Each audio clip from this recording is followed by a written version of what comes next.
السلام علیکم ورحمۃ اللہ وبرکاتہ۔ دوستو کیسے ہو؟ امید ہے آپ خیریت سے ہوں گے۔ اللہ تعالیٰ آپ کو خوش اور آباد رکھے۔ آج کی ویڈیو میں آپ لوگوں کو فیمیل لیکچر اسلامیات کے پبلک سروس کمیشن کے انٹرویو کے سوالات اور جوابات سنا رہا ہوں۔ لیکن ایک ریکویسٹ ہے، وہ یہ کہ کبھی کبھار میرے جواب جو ہے سوال کا، وہ آپ کے ذہن کے مطابق نہیں ہوگا۔ وجہ یہ ہے کہ علم ایک سمندر ہے، تو بعض جگہوں میں، بعض کتابوں میں جواب ایک لکھا ہوگا، بعض میں دوسرا لکھا ہوگا۔ تو اگر آپ کے ذہن کے مطابق نہ ہوا تو میں آپ سے معذرت کر رہا ہوں، مجھے ملامت نہ کریں، بلکہ آپ کا جواب بھی صحیح ہے، میرا جواب بھی انشاءاللہ صحیح ہوگا۔ تو چلو سٹارٹ کرتے ہیں۔ سب سے پہلا سوال یہ ہے کہ حضرت عمر رضی اللہ تعالی عنہ کے دور میں کون سی حد ساکت ہو گئی؟ دوستو یہ ایک مشہور واقعہ ہے حد ساکت ہونے کا۔ ایک دفعہ حضرت عمر رضی اللہ تعالیٰ عنہ کے دور میں حد سالی ہو گئی، تو حاطب بن ابی بلتہ رضی اللہ تعالیٰ عنہ صحابی تھے، ان کے غلاموں نے قبیلہ مزینہ کے ایک اونٹنی چرا لی۔ جب اونٹنی چرا لی تو پتہ چلا، حضرت عمر رضی اللہ تعالیٰ عنہ نے غلاموں کو بلایا، مختصر بیان کر رہا ہوں۔ تو جب بلایا گیا تو ان غلاموں نے اقرار کیا کہ ہاں ہم نے چرا لیا ہے، پتہ واضح ہو گئی بات۔ لیکن حضرت عمر رضی اللہ تعالیٰ عنہ نے کثیر بن ابی سلط کو حکم بھی دیا کہ اس پر حد جاری کر دے۔ لیکن جب حد جاری ہونے کا وقت آیا تو حضرت عمر رضی اللہ تعالیٰ عنہ نے پھر معلومات حاصل کی اور پتہ چلا ان کو کہ حد سالی بہت زیادہ ہے، اور انہوں نے اپنی جان بچانے کے لیے یہ کام کیا ہے۔ تو حضرت عمر رضی اللہ تعالیٰ عنہ نے فوراً حکم دیا کہ وہ حد ختم کر دیا جائے اور ان پر حد جاری نہ کیا جائے، کیونکہ حد سالی کے وقت میں انہوں نے اپنی جان بچانے کے لیے کام کیا ہے۔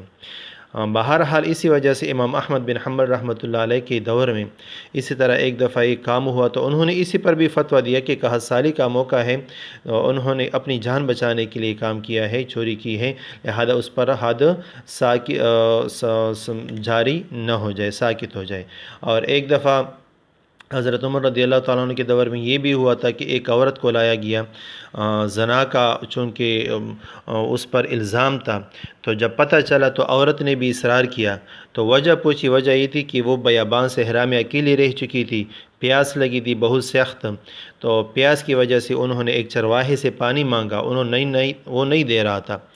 تو وہ جب بالکل برداشت سے نکل گئی تو انہوں نے کہا کہ پانی دے دے۔ چرواہے نے کہا کہ نہیں، آپ مجھے مطلب یہ ہے کہ مجھے قدرت دیں گے اپنے اوپر، تو تب میں آپ کو پانی دے دوں گا۔ تو اس نے بوجہ مجبوری کے اس چرواہے کو اپنے اوپر قدرت دے دی، اور بہرحال پانی پھر دے دیا۔ تو جب پتہ چلا حضرت عمر رضی اللہ تعالیٰ عنہ واقعہ کا، تو اس پر اس عورت سے بھی حضرت عمر رضی اللہ تعالیٰ عنہ نے حد ساکت کر دیا تھا۔ بہرحال واقعات بہت زیادہ ہیں، لیکن یہ دو مشہور ہیں۔ اچھا، اس طرح یہ سوال یہ بھی ہے، اور کیوں، مطلب ہے کہ حد کیوں ساکت ہو گیا تھا؟ چونکہ حد سالی کا وقت تھا، تو اسی وجہ سے۔ اچھا، اس سے آگے ہے حد کتنے درہم کا تھا؟ تو یاد رکھنا، وہ حضرت عمر رضی اللہ تعالیٰ عنہ پھر اس سے پوچھا قبیلہ مزینہ والوں سے کہ اونٹنی کی قیمت کتنی ہے، تو انہوں نے 400 درہم بتائے۔ تو حضرت عمر رضی اللہ تعالیٰ عنہ نے خاطب بن ابی بلتہ کو حکم دیا کہ ان کو 800 درہم دیا جائے، اس کا ڈبل دیا جائے، 800 درہم دی تھی۔ اچھا، اس سے اگلا سوال جو ہے وہ یہ ہے کہ عورت کی عدت کیا ہے اگر شوہر فوت ہو جائے؟ عورت کی عدت اگر شوہر فوت ہو جائے تو 4 ماہ 10 دن ہے، لیکن یاد رکھنا یہ اس وقت اگر عورت حاملہ نہ ہو تو 4 ماہ 10 دن ہے، لیکن اگر عورت حاملہ ہو تو پھر ڈیلیوری تک، یعنی مطلب ہے کہ وضع حمل تک اس کا عدت ہے، جب تک وضع حمل نہ ہو جائے اس وقت تک وہ عدت میں رہے گی۔ اور دوسری بات یہ بھی پوچھا گیا ہے کہ اگر عورت کا نکاح ہو چکا ہو اور رخصتی نہ ہوئی ہو، تو اگر عورت کی نکاح ہو چکی ہو اور رخصتی نہ ہوئی ہو تو پھر ایسی عورت کی، لڑکی کی جو عدت ہوتی ہے وہ عدت بالکل ہے بھی نہیں۔ اچھا، اس کے بعد یہ سوال ہو چکا ہے کہ یہ عورت کی عدت کیوں ہے؟ یہ مشکل سوال ہے، یاد رکھنا۔ عوام میں یہ مشہور ہے کہ عدت اس لیے ہوتا ہے کہ اس میں پتہ چلے کہ عورت کا حاملہ ہے نہیں ہے، پریگننٹ ہے نہیں ہے، مطلب یہ ہے کہ ان کا رحم پاک ہے یا کچھ ہے اس میں. لیکن یہ بات بالکل من گڑت ہے، بالکل غلط مشہور ہو چکا ہے. ہمارے استاد حضرت مولانا محمد رحمان صاحب وہ ہمیں فرماتے تھے کہ یہ عورت کی عزت کے ٹوکن کے طور پر یہ وقت گزارے کی، مطلب یہ ہے کہ عدت اس لیے ہے. اور حجت اللہ البالغہ میں حضرت شاہ ولی اللہ رحمۃ اللہ علیہ نے جو لکھا ہے اس میں مختلف قسم میں حکمتیں اور مصلحتیں بیان ہو چکی ہیں. اچھا، اس سے اگلا سوال یہ بھی ہے کہ عورت کی عدت 4 ماہ 10 دن کیوں ہے؟ یہ سوال اصل میں دوسری جگہ پہ ہے، لیکن میں یہاں یہ بھی آپ کو سنا رہا ہوں. 4 ماہ 10 دن کیوں ہیں، 2 ماہ کیوں نہیں ہے؟ تو اس کے بارے میں بھی حضرت شاہ ولی اللہ صاحب نے مختلف حکمتیں اور مصلحتیں لکھی ہیں، لیکن سب سے بہترین جواب وہ یہ ہے کہ ہمارے اللہ جل جلالہ نے سورۃ البقرہ آیت نمبر 234 میں فرمایا ہے، اعوذ باللہ من الشیطان الرجیم، بسم اللہ الرحمن الرحیم، والذین یتوفون منکم ویذرون ازواجا یتربصن بانفسہن اربعۃ اشہر وعشرہ. اربعۃ اشہر 4 مہینے، وعشرہ 10 دن. مطلب یہ ہے کہ جو بیویاں رہ جائیں، بیوہ رہ جائیں اور ان کے خاوند مر جائیں، وفات ہو جائیں، تو وہ 4 مہینے 10 دن گزارے. جب اللہ تعالیٰ نے ہمیں حکم دیا، ہم ان کے بندے ہیں، تو ہم اس سے آگے پیچھے ہو سکتے ہیں، کر سکتے ہیں؟ نہیں کر سکتے. یہ بہترین جواب ہے سب سے. اگلا سوال، اگر شوہر اگر کہے کہ میں تمہیں طلاق دیتا ہوں تو یہ طلاق ہو جائے گی؟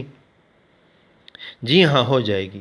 بدائع الصنائع جلد نمبر 4 صفحہ نمبر 491 پر یہ تھوڑی سی تفصیل بھی لکھی ہے. وہ یہ ہے کہ اگر عورت کو خاوند نے کہا کہ میں تمہیں طلاق دیتا ہوں تو اس کے ساتھ ایک طلاق واقع ہو جائے گی، لیکن وہ بھی طلاق رجعی.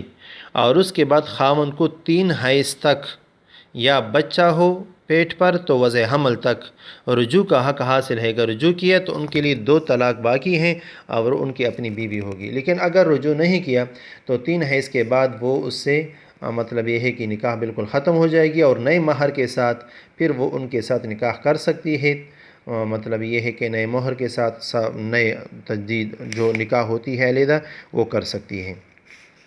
اچھا، اس سے اگلا سوال جو ہو چکا ہے وہ یہ ہے کہ سورۃ العصر پوچھا ہے کہ یہ سناؤ. مطلب یہ ہے کہ سورۃ العصر سنایا گیا ہے. اس کے بعد یہ سوال ہو چکا ہے سورۃ العصر میں کہ اس میں الانسان پر الف لام آیا ہے، وہ الف لام کیوں ہے؟ الف لام کیوں ہے؟ اس کا ایک میں مختصر جواب بھی دے رہا ہوں کہ الف لام یہاں استغراقی ہے. الف لام الانسان میں استغراقی ہے. الف لام کی اقسام ہے. اس پر میں علیحدہ ایک ویڈیو انشاءاللہ موقع ملا تو بناؤں گا کہ الف لام کتنی قسم پر ہیں. یہ تو یہاں بھی تعریفات سارے وہاں بھی کروا لوں گا. یہاں بتا رہا ہوں کہ الف لام 2 قسم پر ہے. پہلے ایک اسمی ہے، ایک حرفی ہے.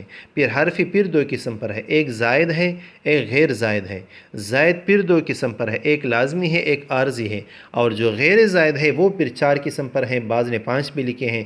ایک جنسی ہے، ایک عہد خارجی ہے، ایک عہد ذہنی ہے، ایک عہد استغراقی ہے، اور ایک عہد حضوری ہے. یہ 5 ہے.